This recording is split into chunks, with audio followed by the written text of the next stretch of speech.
If you find today's plot odd, you're right. At a gas station, she found Old Pay looking like he'd just left a party. Seeing Mark, Old Pay was so scared he sat down, as if seeing a ghost. Realizing it was bad, Mark became the Flash and ran to the car. Recent bizarre events sent shivers down her spine. She realized she was entangled in a vast conspiracy, with dark forces approaching. Just then, the phone rang. It was Old Pay's lost phone.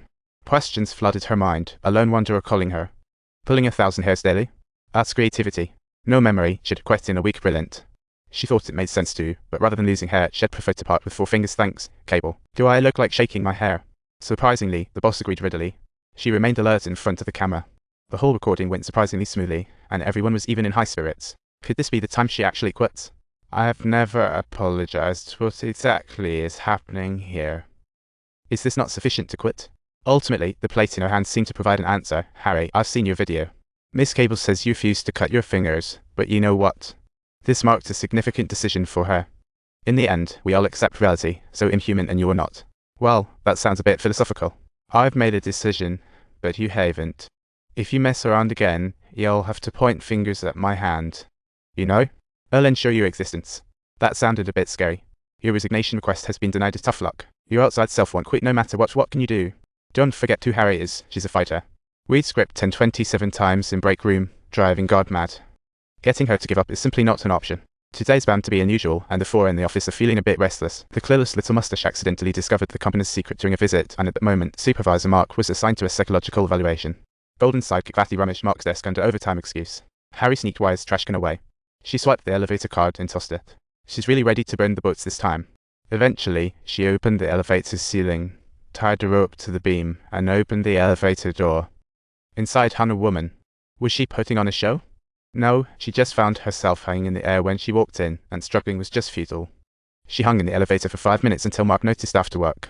Old Faye rescued her and quickly cleaned up the elevator. Little did he know, he hurriedly sent Mark home, showing no concern for his condition. Mark, filled with guilt, lost all memory of work. He greeted the guard blandly, completely forgetting the heart-pounding moment just a second ago. The next day, as Mark stepped into the elevator, the panicked expression returned.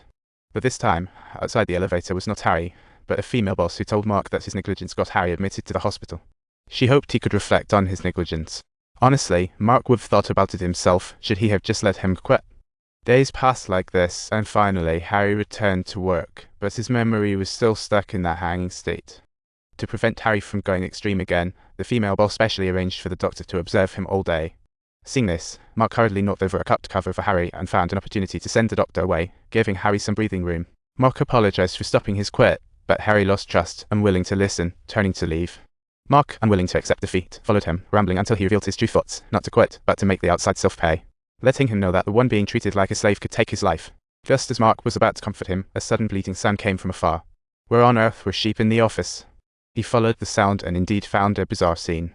Meanwhile, the little mustache made a new discovery, a symmetrical painting titled The Nightmare of the Streamlining Department. The character wore a design department badge but was a streamlining department employee, while the painting was labeled The Nightmare of Design. Rules from both sides raised the suspicions, unaware the female boss was quietly observing via the monitor. Then it was announced, the explosion finally occurred. Mark led the design department as if it were the climax of a movie. Even if the female boss saw this scene on the monitor, she would be shocked that this pedantic man dared to break the rules. Little did they know that before they could take action, they were spotted by security and Mark was summoned to the boss office. The female boss patiently advised him, but when Mark asked where the supervising doctor for Harry went, her expression immediately darkened. Because of your actions, he was sent to the break room for misconduct.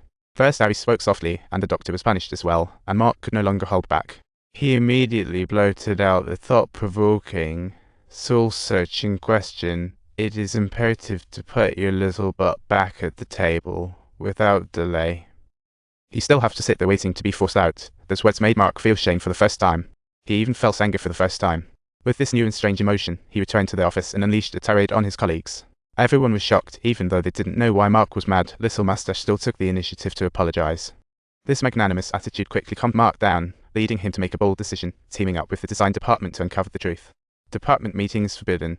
Mark first met others after 3 years, same for design staff.